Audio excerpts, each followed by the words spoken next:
오늘 삼성은 세계 125개국에서 갤럭시 S5라는 신형 스마트폰을 동시에 출시해 언론의 주목을 받았습니다. 세계 동시 출시라는 홍보성 보도에 가려져 있지만 갤럭시 폰과 관련해서는 제대로 조명해 봐야 할 중요한 뉴스들이 있었습니다. 오늘 뉴스룸 리포트에서 이 문제들 알아보도록 하겠습니다. 노지민 PD 스튜디오에 나와 있습니다. 어서 오십시오. 안녕하십니까. 자, 갤럭시 폰을 둘러싼 소송이 있더군요. 이 문제부터 알아볼까요? 네, 좀처럼 보기 어려운 일이 벌어지고 있습니다. 삼성전자 그리고 전자업계 전문지인 전자신문 사이에 거의 전면전에 가까운 대결이 진행 중입니다. 네, 어떤 내용인지 좀 더 구체적으로 설명해 주시죠. 지난달 전자신문이 갤럭시 S5 생산에 차질이 있다고 보도했고 이에 대해 삼성은 사실이 아니다, 오보로 피해를 봤다며 손해배상을 청구했습니다. 그런데 속사정을 들여다보면 좀 더 복잡합니다. 전자신문이 최근 잇따라 내놓은 삼성전자 비판 보도가 진짜 이유라는 평가도 있습니다. 전자신문과 삼성전자 어떤 일이 있는지 윤이나 PD가 보도합니다. 전면전의 시작은 전자신문이 지난달 17일 게재한 출시 고압 갤럭시 S5 카메라 렌즈 수율 잡기의 안간힘이라는 기사였습니다. 삼성은 3일 뒤 보도 내용이 사실과 다르다며 정정 보도를 요구했습니다. 그러나 전자신문은 정정 보도를 거부하고 갤럭시 S5의 문제에 관한 후속 기사를 내보냈습니다. 삼성은 다시 정정 보도를 요구했지만 받아들여지지 않자 지난 3일 3억 원의 손해배상 청구 소송을 제기했습니다. 삼성전자는 21면에 실렸던 기사의 정정 보도문을 일면 중앙 3단 크기로 실어달라고 요구했습니다. 법적 대응에 앞서 통상 진행하는 언론중재위원회 중재 절차도 거치지 않았습니다. 해당 기자는 삼성 측이 삼성전자와 독자들에게 깊이 사과드립니다라는 문구를 제시하는 등 굴욕적인 요구를 했다고 주장합니다.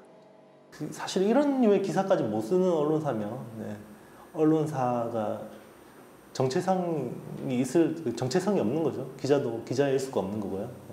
그래서 저희는 생존권을 걸고 싸운 겁니다. 저희가 삼성하고 어떻게 전면전을 벌이는 작은 언론사가 문구 글자 크기 간격까지 정해서 정정 보도문 내라고 보내는 경우는 거의 없다고 그러더라고요. 그 전까지. 그런데 이제 삼성 같은 경우는 어떤 일면에 뭐 몇 단 크기로 글자 크기, 줄 크기 간격 그리고 고개 숙여 사과드립니다. 삼성전자에 이런 어떻게 보면 언론사로서는 굉장히 굴욕적인 문구거든요. 이 기자는 삼성이 자본력을 바탕으로 한 소송전을 통해 비판적인 기사를 통제하려 한다고 말했습니다. 저희 혹시 블로그 보셨나요? 블로그가 공식적인 입장 표명이기 때문에 그걸로 이용하시면 될 것 같습니다. 블로그에 실린 글에서 삼성전자는 진정한 언론은 기사를 무기화하지 않는다고 말했습니다. 정론지필의 초심으로 돌아가라고도 했습니다.